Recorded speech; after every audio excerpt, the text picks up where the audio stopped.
all so much for being here with us tonight. My name is Geneva Blackmer, and I'm the program director of the Interfaith Center. We're located at the Miami University campus in Oxford, Ohio. And our mission is to invite people of diverse religious, spiritual, and secular traditions to participate in one another's practices in order to cultivate appreciative understanding and to build relationships, as well as to unify them around common moral, social, and ethical concerns in order to build a more just and equitable world.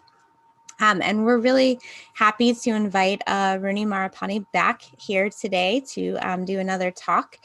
She is originally from Sri Lanka. She came to the US 31 years ago. Her graduate studies are in gerontological studies, where she specialized in long-term care administration. She is a Buddhist chaplain and provides spiritual and pastoral care for hospice patients, long-term care patients, and in hospital settings. She has maintained a dynamic, committed, well-disciplined, and in-depth vipassana and concentration meditation practice for the last 20 years. Her teachers are from the USA, Sri Lanka, Thailand, Burma, and Vietnam, and she's also an authorized meditation instructor. So I'm going to go ahead and turn it over to you, Aruni. I'm very excited to hear your talk today. So, all right. Well, thank you, Geneva. Thank you all for having me today. It's a beautiful day for me today.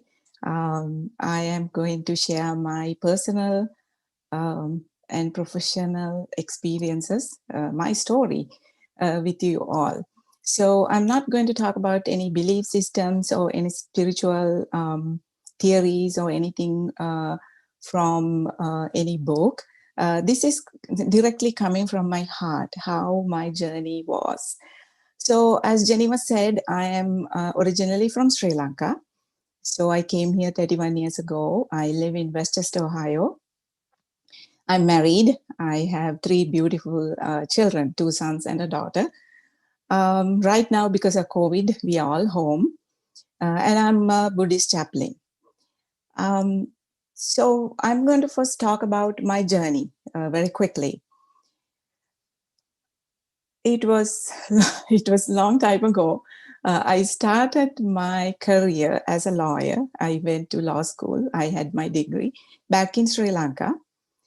And I practiced not a whole lot. So I got married and I came to United States and I tried to pursue that area.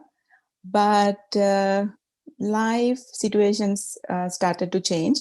My oldest son was born, so I stayed at home and took care of him.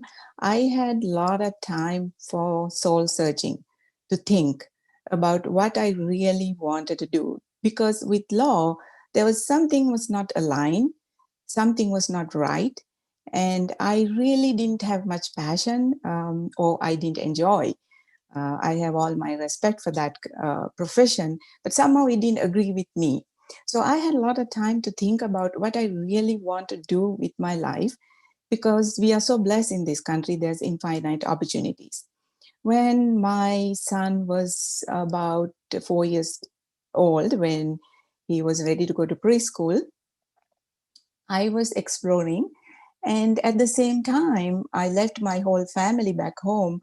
And since the day I arrived in USA, I miss them so much. Many of you will understand this. I'm sure it's very universal. We miss our families, and especially my mother. And I cried and I cried, I remember, and the tears were, infinite. And then I always thought, how am I going to take care of her? How am I going to be with her? I'm oceans away and I miss her so much, and I wanted to help her. She didn't need actually help her. She was very blessed, independent lady, but taking care of elderly and parents are part of our culture and part of our being. And I miss her so much. And I have a very beautiful story to tell you. One day, almost 25 years ago, I was sitting in my kitchen table and I prayed and I sat down, and it was so quiet and silent. And I had these thoughts. At that time, I thought that it was my thoughts. Now that I have grown spiritually, I know where those thoughts came from. The thoughts were, why does have to be your mother? Why does it have to be it's your mother? All human beings are mothers and fathers and sisters and brothers and daughters and sons. We are all one. And it just struck me like an lightning. And it was such an awakening. And my whole journey started from that moment. And then I thought, why does it have to be it's my mother? Why can't I go take care of any other mother, any other father? And I started doing my research. As a result, I went to Miami and I had my master's in gerontological studies, where I had an opportunity to study social gerontology. It's mostly about social aspect of aging. I learned a lot. I enjoyed my time there. And I thought I would start a career in that direction, but at the end, I was a mother of three, and we have decided that I'm going to stay at home and make a difference at home. When my children were, my younger two were about 3 years old, when they started preschool, I started visiting nursing homes, one after another, one after another. And I felt so home in those nursing homes and in retirement communities. I felt so peaceful, welcomed. I enjoyed my time. And I learned so much about elderly, how to take care of elderly, aging, emotional, spiritual, mental, physical aspect of aging. And so my life went on like that. And there were Alzheimer's patients, dementia patients, and they were lonely, they were depressed. Sometimes there were families, most of the times they were alone. So I was so blessed and I was so glad to be one of their daughters. And at the same time, two of my friends, my dear friends, one was 42 and one was 35, they passed away because of cancer. Because of them, hospice came to me. And about 18 years ago, I joined Hospice of Cincinnati. I finished my training and I became a spiritual caregiver and a holistic caregiver for hospice patients. And Hospice of Cincinnati is one of the best things ever happened to me. I'm very grateful to them. And they trained me one after another. They gave me a very solid, in-depth training in spiritual care and holistic care. As far as holistic care is concerned, I was able to learn healing touch. I'm a healing touch practitioner and an energy healer. I don't have a license on either public practice. It's all for my family, myself, and my loved ones. And I learned a massage therapy called therapeutic massage for elderly and dying. So under their umbrella with them, I practice my holistic care for my hospice patients. And so I was visiting nursing homes, taking care of elderly, and at the same time, I was visiting my hospice patients. About 10 years ago, I joined UC Health. I finished my pastoral care training as a chaplain in 2 hospital systems, and I joined UC Health, Westchester Hospital, as a volunteer chaplain. And I provided spiritual care as a Buddhist chaplain. But somehow I didn't like being a chaplain. It was not, the time I was spending as a chaplain was not good enough.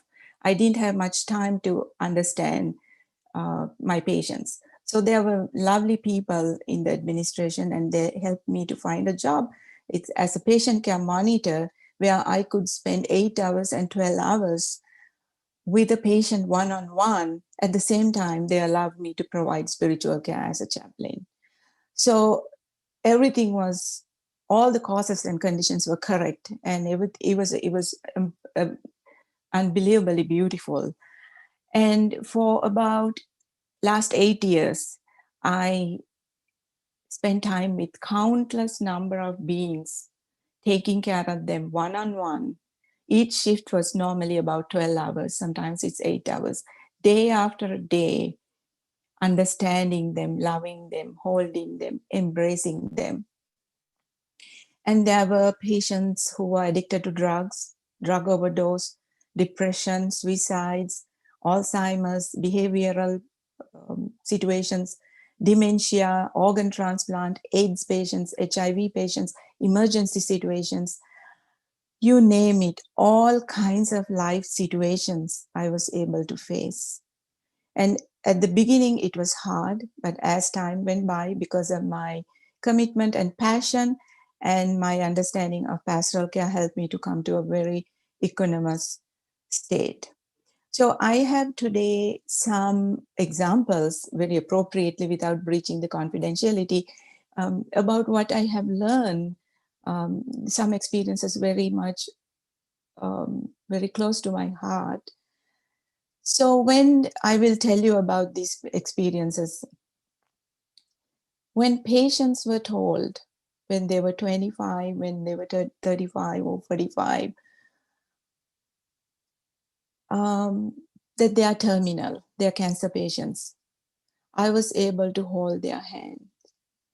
These patients sometimes are single parents. One patient I remember had 12 kids, a single parent, a woman who was in 50s, who was terminally ill, had cancer.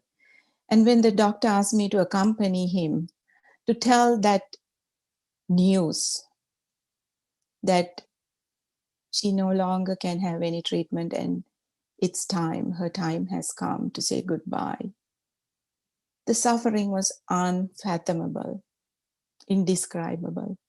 But the moment was so sacred, and I was so honored to be there when the doctor leaves, to hold her hand and hold her and let her cry. And at that moment, I felt the divine presence. We have different names for this divine guidance, and one name is God. And I felt that divine presence. When patients are told that they need a kidney and their both kidneys are failed, and they need another, they need a liver, they need a new heart, and they were falling apart. At that moment, I was there, holding them, loving them, listening to them, sharing their sorrow. And I felt that divine guidance giving me strength. And when I went to the transplant center, each time these patients see me, they reach out and they tell me, honey, we need a prayer. I need a new heart. I need a new kidney. And I'm not in the list. If they are in the list, please pray that it would be a match. And they've been waiting. And I was there. And I understood with these experiences how blessed we are. How many times we look at us and understand, I do have a healthy heart. I do have a healthy liver. I do have healthy kidneys. And thank you so much. Have you told us? How many times we have told that? We have taken for granted this mind and body. That's what I understood. When a patient is suicidal or try to commit suicide, and that patient is lost the love for life, I was able to continue to be there, telling that patient how precious life is. And it's not time to give up, and listen to the story day after day. And finally, what did I understand? This patient is not loved the way the patient was supposed to be. That's the cause. Somewhere down the road, he was not acknowledged as a fellow human being, or there was no compassion, or the patient was severely abused or alone. There's so much damage. And so I was able to be there and listen and listen and listen. When the babies are dead and the mothers were holding them, I was able to be there, looking at their tiny infant, just gone. and the mother's sorrow. I was blessed to be there to share the sorrow. So I remember this story. This is a very special story. I was writing the notes for you all today, and this story came to me. It was a very sacred story. I had a patient. He was a triple amputee. He was a veteran, and there were other health complications. He had only one hand, one limb. When he was at the hospital, he lost that hand too. So he doesn't have his hands now. He didn't have his legs. He was a veteran in Iraq. So he lost his two legs there. Then he lost his hands. And he was so positive. I was there. My heart was breaking, and I still cry for him. And the divine presence was there. I felt it holding both of us, giving us strength. But he smiled. He said, I still can talk. I still can smile. And he was still positive. I learned so much. When I was a patient who had mouth cancer and lost his tongue, will never be able to talk, he wrote to me in his notepad and told me, I can see, I still have my hands and I can hold my grandkids. I had 70 some years to talk, and that's good enough. Then I saw the contentment. And he was able to let go. And I was able to learn again. I was able to sit with young women from the streets. I was able to sit with women who were sold as prostitutes when they were very young, even not even 10 years, by their parents in crack houses. I still cry for them. And I learned so much. And I came home and I hugged my daughter and I cried. Because I knew how blessed my three children are, how blessed I am that my parents protected me. But then I cry for these women. It was such a learning. And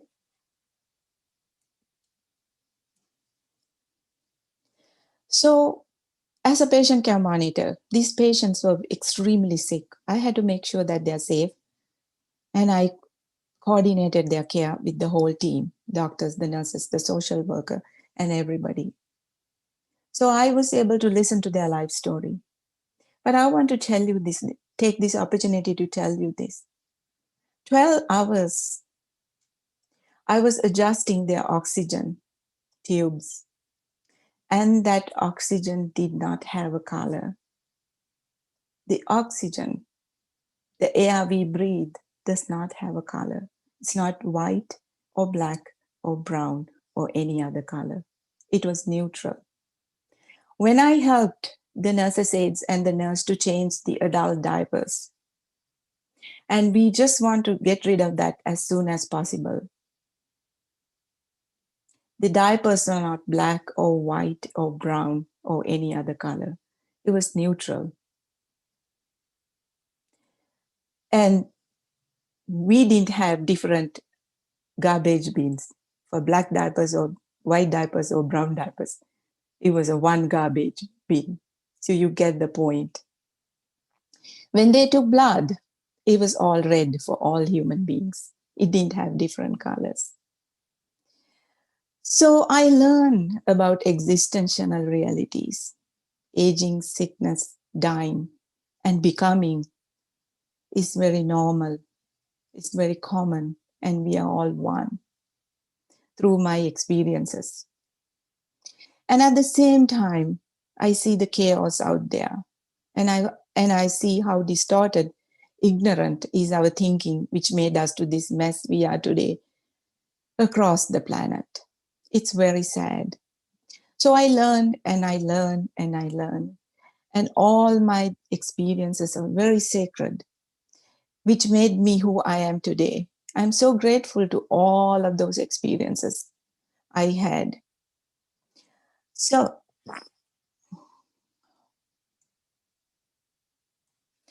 Every minute, every story, every patient was my meditation object.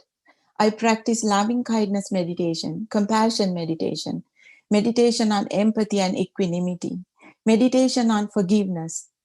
I had freedom and life situation presented to me by divine guidance to practice every kind of meditations when I was with my patients. When I was looking at very sick and old age dying patient, I saw impermanence, how precious time is, and it's fleeing very quickly, that we need to live at the present moment and we must value our lives. So I was able to do my meditations by confronting human suffering directly, not running away from it, by learning from it. So my observations, I noted down. When I listen 12 hours per day, day after day, sorrows, pain, hurt, agony, unable to let go and forgiving, longing for love, to be loved, acknowledged from fellow human beings, were there with these human beings. The most important learning I had was we had not been loved the way we were supposed to be. And also, most significantly, lacking of human touch in every possible way, emotionally, spiritually, physically, and mentally, and socially, was evident. And I just don't have an answer for that. We have 7.5 billion human beings on this planet, and people are longing for human touch. And why is that? We should be able to reach out and touch in every possible way our fellow human beings. We are disintegrating, deteriorating, prematurely dissolving, discontinuing, decaying. But it doesn't have to be like that. We all can gracefully age, embrace aging, respect aging, slow down aging, simply being mindful and pay attention to our mind and bodies, and aligning it with universal laws at all times, lovingly and compassionately. We can prevent and avoid many, many, many illnesses by again paying attention to our mind and bodies, which are interactive and interdependent. One affects the other. We have no idea how it works, but we can learn. Being with these patients, what I learned was we really don't know how our mind and body works. Each thought has a reaction, a chemical reaction in the body. If we have negative thought patterns, year after year, what's happening is the bodies are creating these negative situations, which we call sicknesses. Most of these sicknesses can be avoided being mindful and adapting healthy living styles. So observing how our mind works are a daily meditation. This is our daily mindfulness meditation.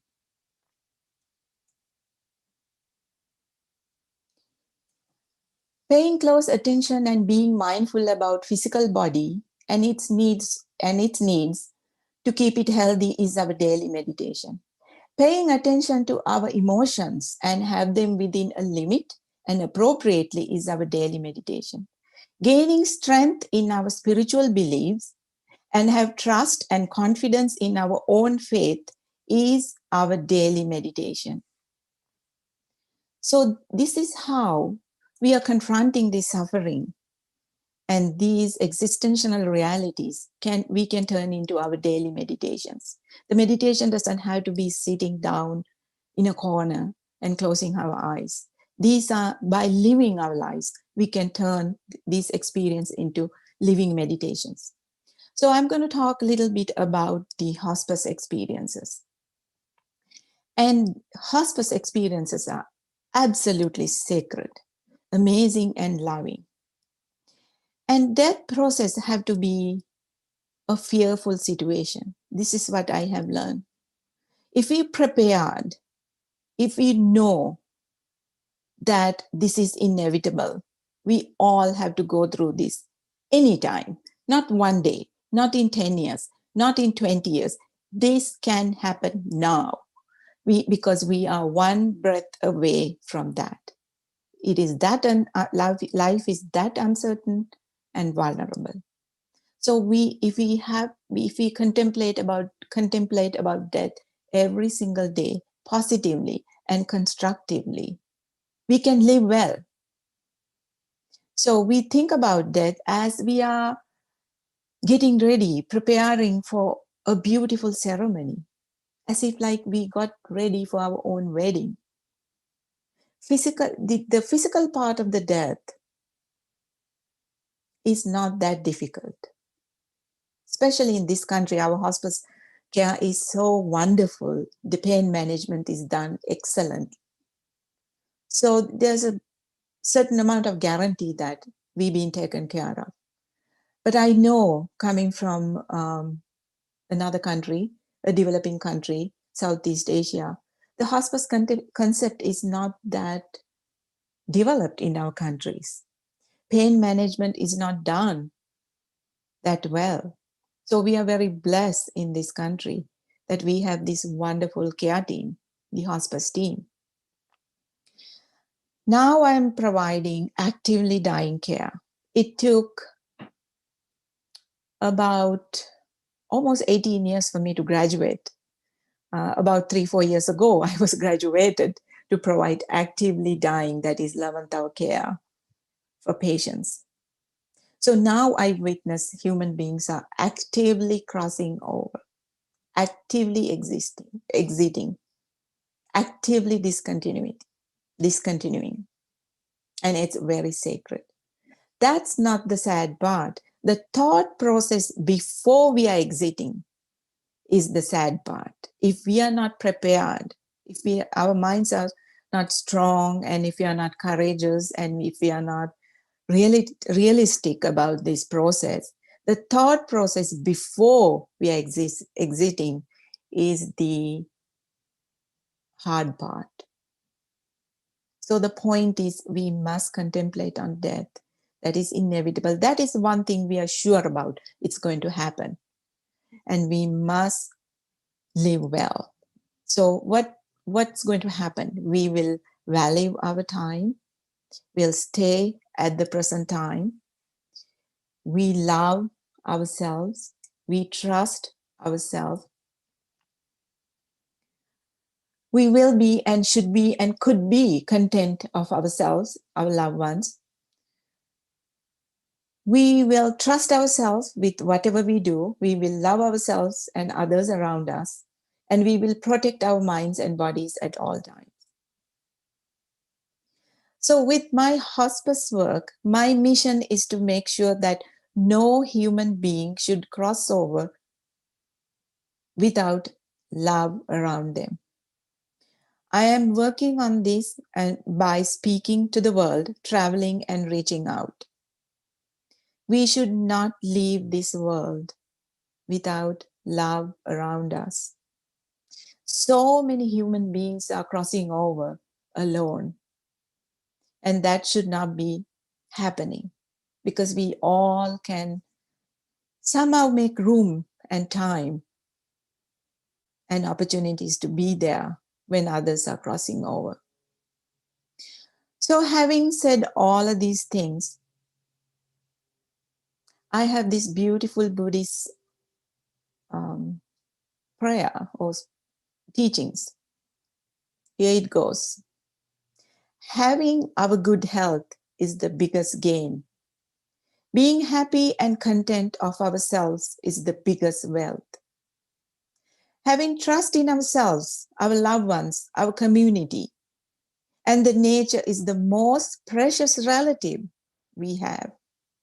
Practicing letting go, filling ourselves with love and compassion, equanimity, and all the divine qualities is the most precious ultimate joy and the liberation we can achieve in this lifetime. So I want to tell you these beautiful things I have learned from my hospice patients. People ask me, Aruni, when people die, what do they say? What do they talk? This is what I have learned. Nobody in these last 18 years, I have taken care of hundreds and hundreds of patients, hospice patients. Nobody is talking about how wealthy they were, how beautiful they were, how educated they were. Nothing about materialistic things. All the patients have asked these questions. Have I loved enough? Have I listened enough? Have I shared enough? Have I honored and nurtured the love I received? So knowing this, if we can contemplate on our own death at the end of every day, answering the questions honestly, finding the answers, yes, at the end of the day, you look back each day, every day. I have loved enough today to myself, and all the beings came to myself. At least I tried. Have I listened enough today to myself and to others? At least I tried, yes. Have I honored and nurtured the love I received?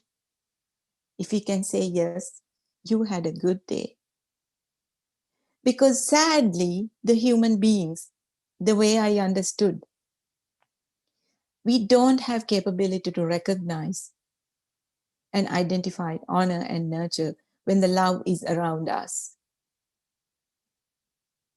See, let's say the divine nature, or God, sheds beautiful seeds around us every living moment. That's all. It's up to us to pick up these seeds and plant them, these loving seeds, plant them, nurture them, fertilize them, and bring them to be. And we don't see this.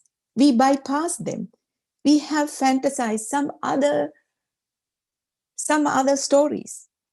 But if we are mindful and look around, there's this beautiful, divine shower of love around us. So how do you identify this love around us? We need to slow down.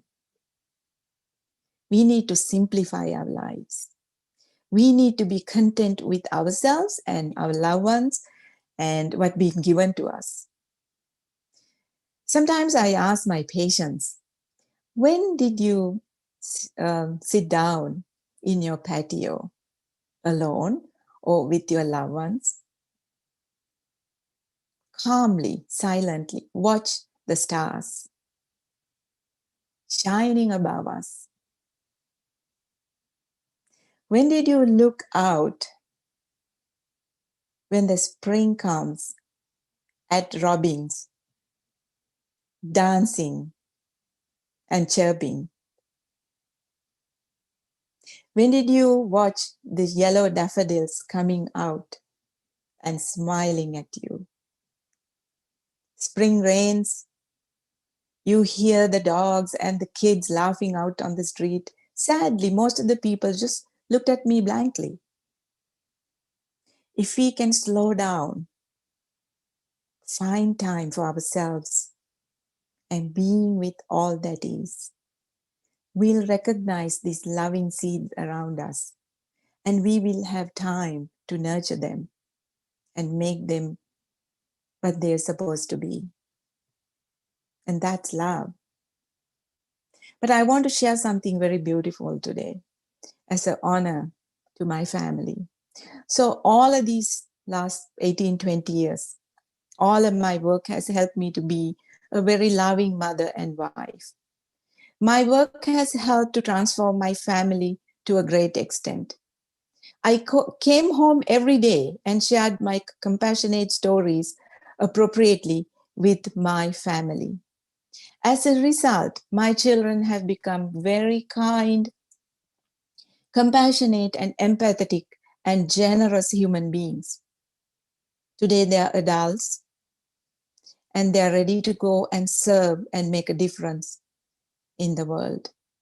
My husband is my great supporter, and he gives me strength and courage to go forward in every possible way.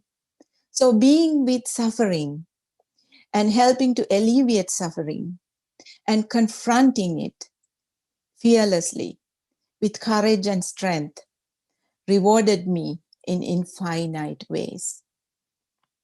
So you might ask, not everybody is a chaplain. Not everybody has opportunities to go to the hospitals or hospice and take care of these patients. I totally agree. But these existential realities of becoming, birth, aging, sickness, and death is around us 24/7 all the time. We all have it. One doesn't have to be a chaplain to go on this path. And be strong, be courageous, fill your heart with love and compassion, and confront all these sufferings. This is innate, this is part of our lives. And you see the silver lining in the dark clouds. These are divine messengers. These are beautiful lessons it's going to teach us. And blessings to all of you. Thank you.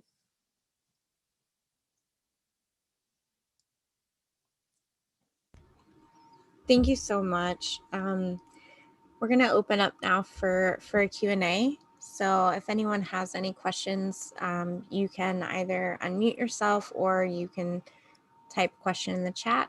So I'm just going to see if anyone has their hand up.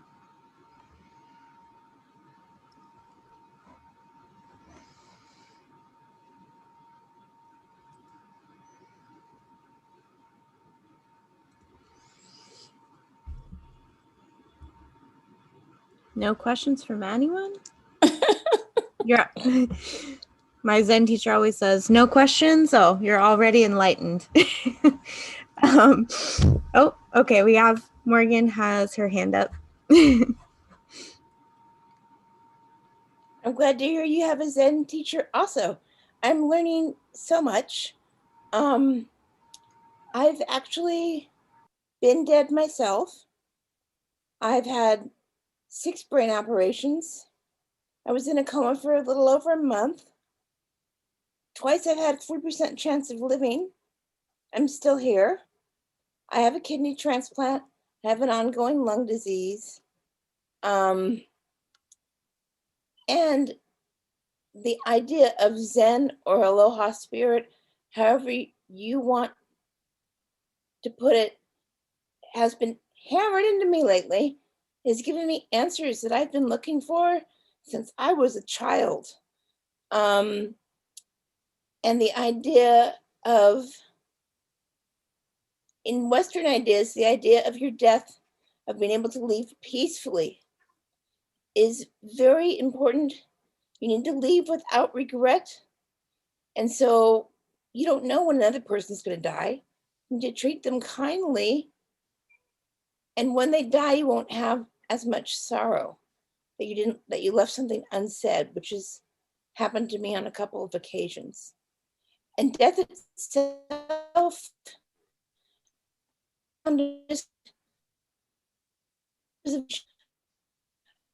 of everything that I know constituted who I am. It wasn't painful, it was agonizing.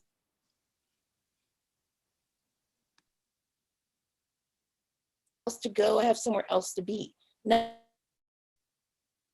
but I'm deeply grateful that I have reached out to people that have passed on and told them that I loved them, that I cared about them, that I wished I was closer. Because you just don't know when people are going to die sometimes. It just happens. And Zen teaches you how to be empty so that you can be open to receive, which is really very relieving, but not something I understood for the longest time until my Zen teacher talked about a revelation of another Zen teacher. I was raised in inner city LA. You are out of touch with nature. It doesn't exist. You're in a little cell trying to keep safe with chaos all around you. And I was taken out occasionally when my father was still alive to Yosemite, and I felt like I just merged with the rocks, the trees, the air, the water, the sky. I wasn't me anymore. I didn't have a body, and it was such a relief. And that's the state you need to be in order to receive another person. Another teacher who had a great deal of wisdom that I've recently encountered is named Pano Shin. And I was accidentally let into a meeting of their head committee. My husband, Pano, no one knows why I was let in, but he said, we are all about correction and not about connection. And he's absolutely right. Absolutely right. And what we see is an initial action, and the reaction allows chaotic energy in. The reaction can allow extremism. And I think that's what we're seeing, and we're reaching out for help. We're seeing it in a lot of ways. And I just have to say that if we realize that everything we love can be gone, and that we have tremendous power, we are part of this world. I don't mean to pontificate. I just mean to say that life itself, in any form, insect, a rock, a tree, anything, is so very precious. It's so very precious. And just to have that awareness is a great blessing. And thank you, Arundhati, for all of your service to people. Thank you. Thank you. Thank you. Because people Bless are you. so scared all the time. We're so scared, and we're so, so motivated by that. And I can tell you, she's right. I feel so blessed to be in a first world country where I don't have to be in agony, because I've had lots and lots of agony in my life in lots of ways. And I'm just glad to be in a country where if I die, I'll probably be sedated. If I get COVID, I'll be sedated. I've had doctors tell me I'm the worst patient they've ever seen in terms of COVID risk. They can't give me a shot because I'm too young. But I'm just, if I get COVID, I'll be dead before they can airlift me to Portland, where they might be able to save me. Probably not. But I'll be unconscious. And I can tell you, being unconscious from being in a coma for a month, I had all kinds of friends from everywhere fly in and try to pop me out of my coma. I don't remember their being there. It doesn't happen. My husband brought my cats to see me. I don't remember anything, but I did have conversations with the divine that were very blunt. And I just have to say, death is not a painful process. It's just a release of all that you've known and all that you are. And when you're at that point, I don't know that anyone just grasps for it. It's an acceptance. I don't know what else to say. Thank you so much. Thank you. We do have a question in the chat from Brad.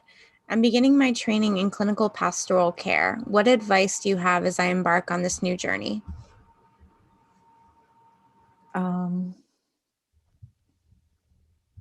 Well, CPE, the clinical pastoral care, is amazing, first of all. So good luck and best of luck.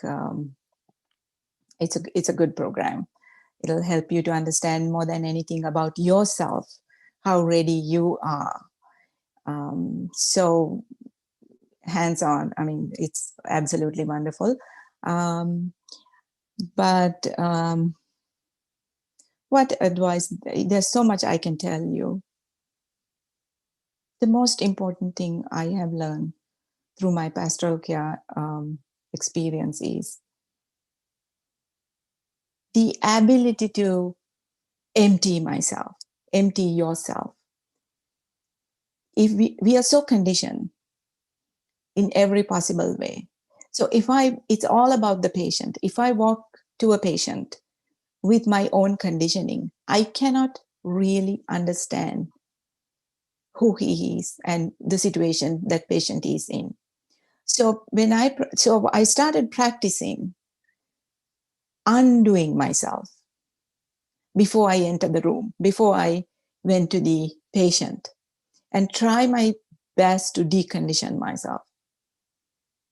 That it's like when I walk to a patient, I feel like I'm an empty cup.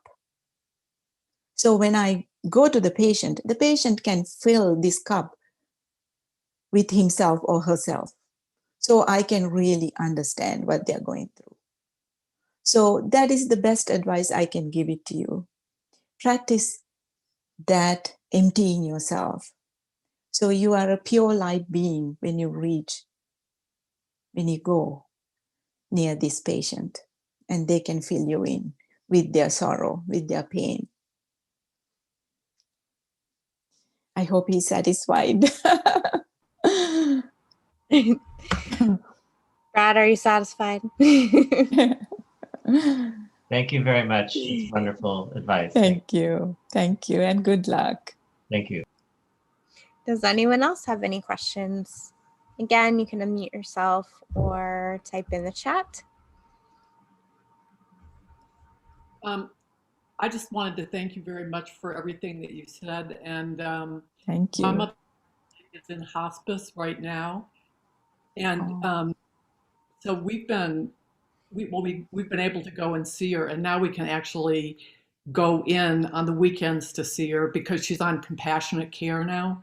Mm-hmm. It's just been wonderful for us to be able to be close to her, because for the family, it's very difficult to have somebody in the hospital in a way and not being able to actually be there, in the same room with that person. So I guess I feel really blessed that, I feel blessed that she is in hospice now. Really needed some extra attention anyway, and this is one of the ways that she's getting it. And it's also enabling us to be able to go in and actually be there with her. That's just been I don't even know what to say exactly, but it's been, I have so much gratitude, I think, for the fact that we've been able to do that. And I actually lived in Michigan and Ohio, and I left and I went away for 30 years to California, and then I've been back for about the last 6 or 7 years. And and one of the things that's happened is we we used to have kind of a contentious relationship, the two of us, but I've gotten to know her so much better now that I've been back, and I feel very grateful for being able to have spent this time with her in a very different way than we've ever been together before. And it's completely transformed our relationship. So, so it's really been a gift. I think that's what I want to say. It's been a real, I just want for all the things that you've said. Thank you. Thank you. And our prayers are with your friend. Yeah.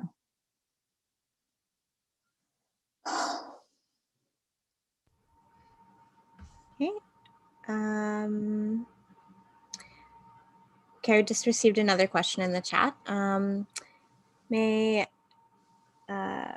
How do you care for yourself while you continue to do this work, so that when patients have filled your metaphorical cup, you can empty again for your own sake in your own life and relationships, and also to be an empty cup for the next patient? Oh, this is awesome. I love this question. So let me go back a little bit. It was very hard, very, very hard at the beginning. I had a couple of bouts of almost being depressed.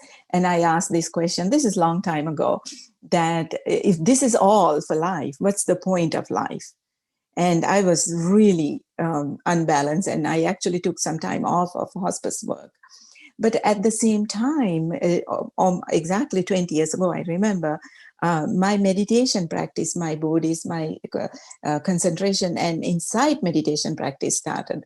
So with my work at home, I was, it was kind of feeding each other, and I didn't have to visualize the suffering and the aging and sickness and death and decaying and all those things in my sitting meditation, because when I go to work every day, this is alive. I see how impermanent every part of being a human being, even thoughts and sensations and mental formations and even conscious acknowledgement, everything is fleeting. So it was really a blessing. And my meditation practice was getting deeper and deeper. And this Buddhist, if you're familiar with insight meditation, is, or you can say it's 4 foundations of mindfulness. That's the predominant meditation. And this was totally about coming into balance. This was completely investigation, self-inquiry into mind and body and sensations and worldly phenomena and finding out the purpose of life. And it's a huge self-investigation. So first I had a hard time, and at the same time I've been investigating. So it really helped me to come into equanimous balance. And also, as time went by, I understood this patient today. So let me say this. When I go to the hospital in the morning, I have no idea what my assignment is going to be as a patient care monitor. I don't know how old the patient, female or male, or what kind of sickness, or nothing. It's a total surprise. And we cannot choose our assignments. Whatever they give, I had to accept. So when I go and I get my assignment, it could be Alzheimer's patients who was almost 100 years and pulling out all the leads and trying to jump out of the bed and confused and all this and that. So I had to quickly get ready and prepare myself, align. And the other thing I forgot to mention, I'm an energy healer. So I was practicing healing touch, and it's like Reiki if you don't know about it. And with my deep meditation practice, I've been practicing my energy healing, and I was able to right away evaluate, assess the energy structure and the how dense or light, or it's much more explanation needed for that. I'm not going to talk about it right now. So all these gifts and all these trainings, I would say that's divine interventions, help me to come into a balance. And more than anything, realistically, today, this is my project, this is my assignment, this is the patient. So I'm all for these 12 hours. I am for this human being, to make sure that this human being is taken care of positively. And then I have this understanding and awareness and deep faith and trust. After I leave that room, that patient, God will take care of that patient. It's kind of giving back that patient to the divinity. The divinity, the divine intelligence, which we call different names, asked me as a chaplain, as a patient care monitor, as a fellow human being, to take care of this patient for 12 hours. And I'm all theirs. I'm all these patients and the family.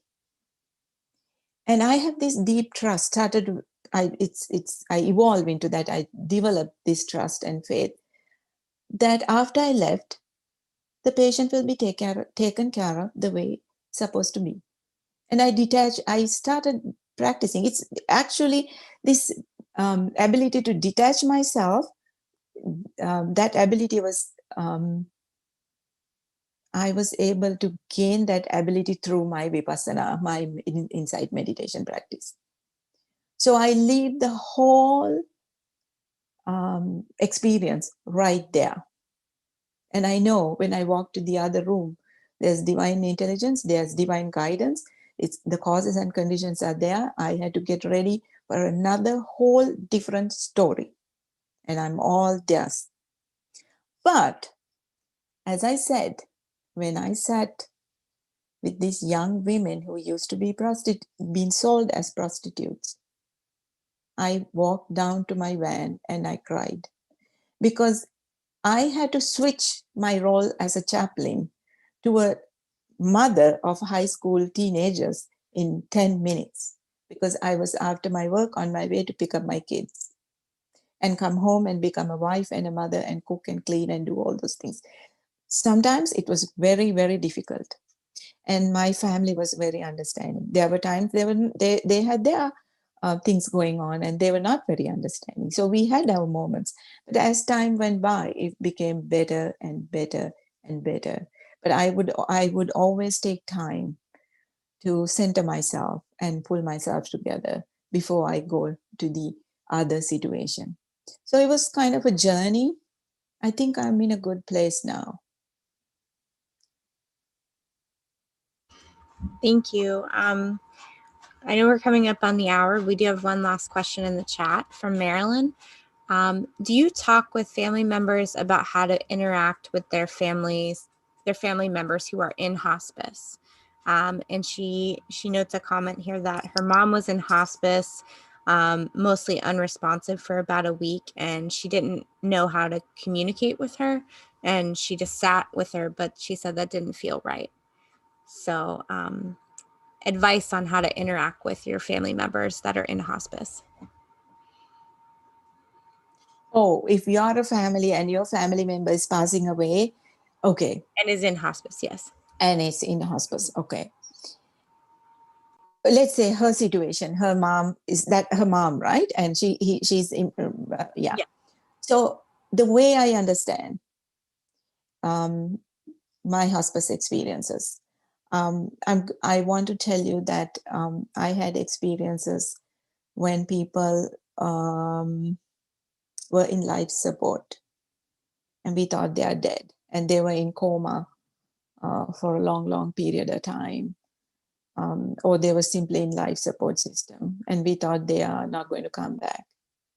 And I was right there when we pulled the tubes out and they came to life and they didn't die. And they told me everything what they have seen. They even have, believe me, sometimes some patients have told me they saw me. So I asked, how did you see me? Your senses were all shut off. He said, we don't know that. Where they went, who they met. I don't know about these stories. Do I believe them? Yes. I don't deny them. I don't say no because I don't know, because I didn't die. So with all of these experiences, I know hearing is the last to go because I talk to dying patients all the time. They cannot, all their senses are shut off, but they respond.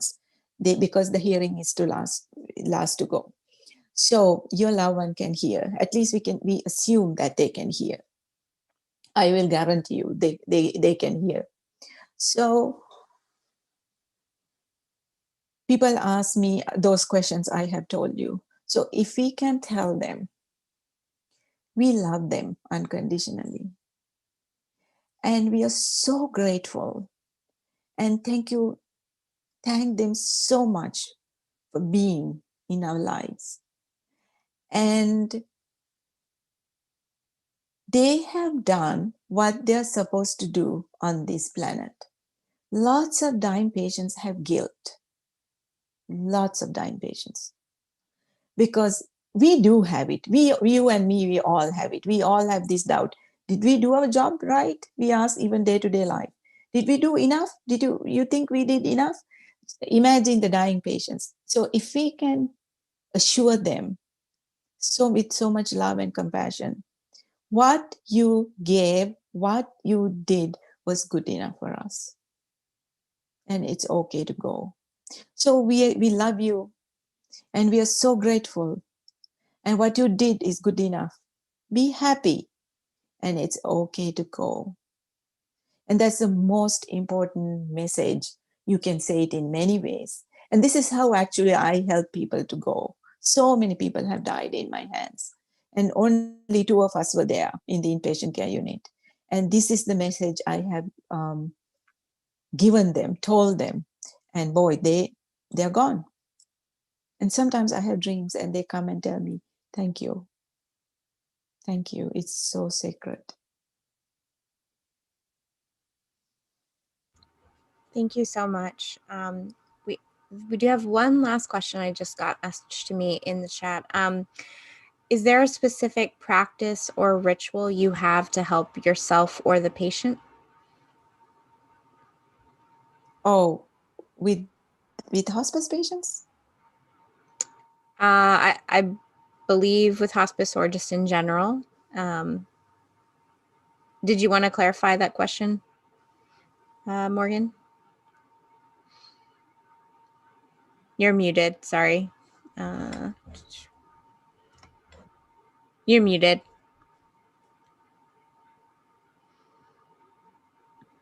Sorry, I did that twice. I hate electronics. What really helps you, or what really helps the patient? And I can say that touch is so crucial. And if you're from India or anywhere in Asia, babies have such a blessing to have a tar piti rubbed on them and be sung and massaged every part into this world. What a blessing to enter this life with. And touch is so crucial. And hearing. I was hearing for a very, very long time in my coma before my eyes opened. I couldn't make sense of it. I didn't know what had happened to me. Oh, But a long, long, long time it felt like I was hearing and I didn't understand. And I made this ridiculous scenario out of what I heard because I didn't understand.